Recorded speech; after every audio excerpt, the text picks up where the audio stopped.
बिस्मिल्लाहिर्रहमानिर्रहीम।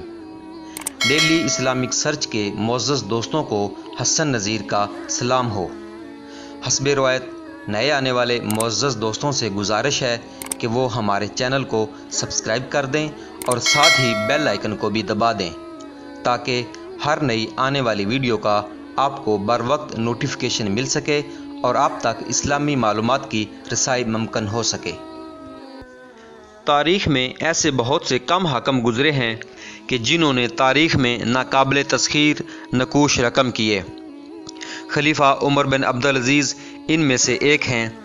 उन्हें पहला मुजद्दद भी कहा जाता है। चारों खुलफाए राशिदीन के बाद खलीफा उमर बिन अब्दुल अजीज़ बेहतरीन हाकम तस्वर किए जाते हैं, बल्कि बाद जगह उन्हें इस्लाम का पाँचवां खलीफा भी कहा गया है। रोमन शहनशाह ने जब आप रहमतुल्लाह अलैह की इंतकाल की खबर सुनी तो कहा, एक नेक शख्स का इंतकाल हो गया। किसी ऐसे सन्यासी को देखकर शायद ही मुझे हैरत हो कि जिसने दुनिया छोड़कर खुद को खुदा की रज़ा के हवाले कर दिया हो। लेकिन उस बादशाह ने कहा, लेकिन मैं ऐसे शख्स को देखकर हैरत ज़दा हूँ कि जिसके पास दुनिया की हर सहूलत थी, फिर भी उसने इन तमाम सहूलियात से आंखें बंद करके तकवा की ज़िंदगी गुजारी।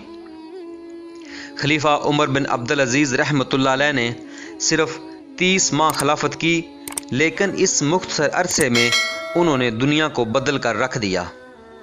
इनका दौर खिलाफत उमैया का सुनहरा तरीन दौर था। उमर बिन अब्दुल अजीज़ रहमतुल्लाह अलैह मिस्र के गवर्नर अब्दुल अजीज बिन मरवान के बेटे थे और आपकी वालदा खलीफा उमर बिन खत्ताब रज़ी अल्लाह ताला अन्हो की पोती थीं। उमर बिन अब्दुल अजीज़ 63 हिजरी बामुताबिक 682 ईस्वी में मिस्र में पैदा हुए, लेकिन उन्होंने अपनी तालीम मदीना में अब्दुल्ला बिन उमर से हासिल की। 704 ईस्वी में अपने वालिद की वफ़ात तक वो मदीना में ही रहे। फिर उनके ताया खलीफा अब्दुल मालिक ने उन्हें अपने पास बुला लिया और अपनी बेटी फातिमा से इनका निकाह कर दिया। 706 ईस्वी में वो नए खलीफा अब्दुल मालिक के बेटे वलीद बिन अब्दुल मालिक के हुक्म पर मदीना के गवर्नर बन गए। खलीफा वलीद और उनके बाद खलीफा सुलेमान बिन अब्दुल मालिक के दौरे खिलाफत में उमर बिन अब्दुल अजीज़ मदीना के गवर्नर रहे। लेकिन जब खलीफा सुलेमान बीमार हुए तो उन्होंने अपने मुशीर के मशवरे पर अपने चचाजाद उमर बिन अब्दुल अजीज़ रहमतुल्लाह अलैह को अपना वली अहद नामज़द कर दिया, क्योंकि इनके अपने बच्चे अभी बहुत छोटे थे। अपनी खलीफा की नामज़दगी के बाद उमर बिन अब्दुल अजीज़ ने मिंबर पर चढ़कर लोगों से खिताब किया कि ए लोगो, मेरी चाहत और आपकी रज़ामंदी के बगैर मुझे आपका खलीफा नामज़द कर दिया गया है।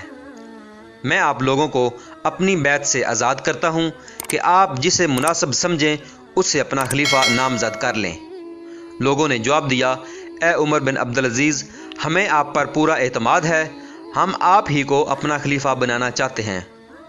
उमर ने फरमाया, ए लोगो, तो फिर तब तक मेरी ताबेदारी करना जब तक मैं अल्लाह की ताबेदारी करता रहूं, और अगर मैं अल्लाह की नाफरमानी करूं तो तुम लोगों पर मेरी ताबेदारी वाजिब नहीं है।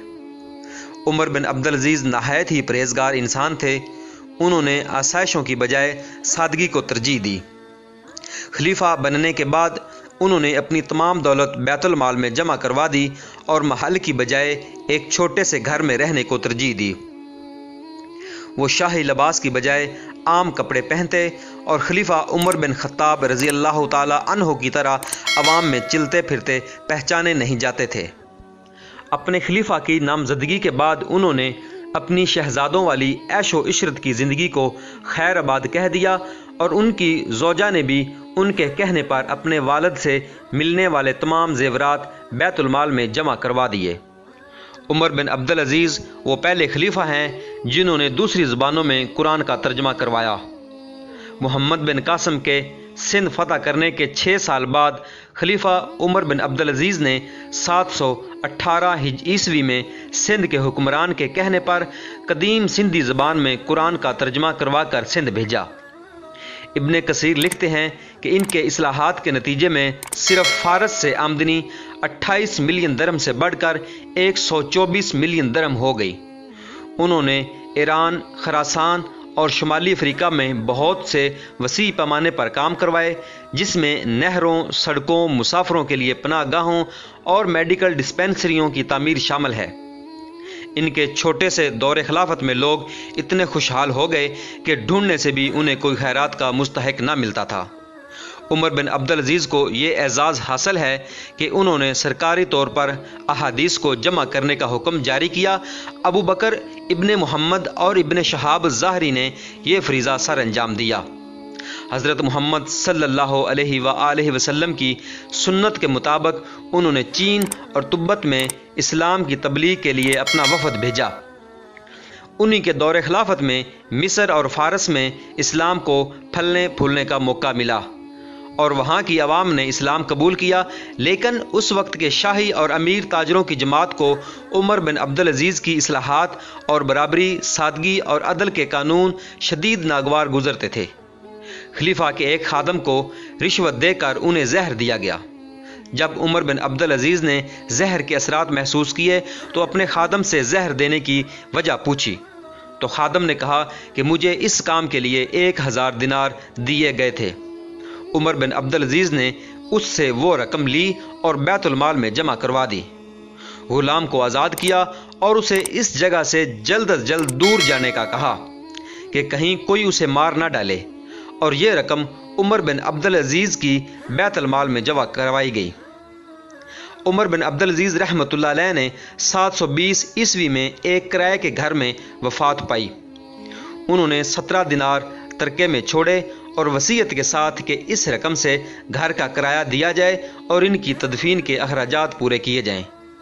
اللہ پاک سے دعا ہے کہ اللہ پاک ان کو جنت الفردوس میں اعلیٰ مقام عطا فرمائے اور ہم کو نیک اعمال کرنے کی توفیق عطا فرمائے اور برے اعمال سے بچنے کی ہمت دے۔ آمین ثم آمین۔ جی ہاں دوستو، اگر آپ کو میری یہ ویڈیو پسند آئی ہے اور آپ چاہتے ہیں کہ میں مزید ایسی ویڈیوز بناتا رہوں اور آپ کی خدمت میں پیش کرتا رہوں تو مجھے اس ویڈیو کے بارے کمنٹ کر کے ضرور آگاہ کریں، اور ساتھ ہی میرے چینل کو سبسکرائب کریں اور اپنے دوستوں کے ساتھ شیئر کریں۔ کیا پتہ آپ کا ایک شیئر کسی کی زندگی بدل دے۔ اگر اللہ نے چاہا تو ایک نئی ویڈیو میں ایک نئے مضمون کے ساتھ پھر حاضر ہوں گے۔ تب تک کے لیے مجھے اجازت دیجیے۔ اپنا اور اپنے چاہنے والوں کا بہت سا خیال رکھیے گا۔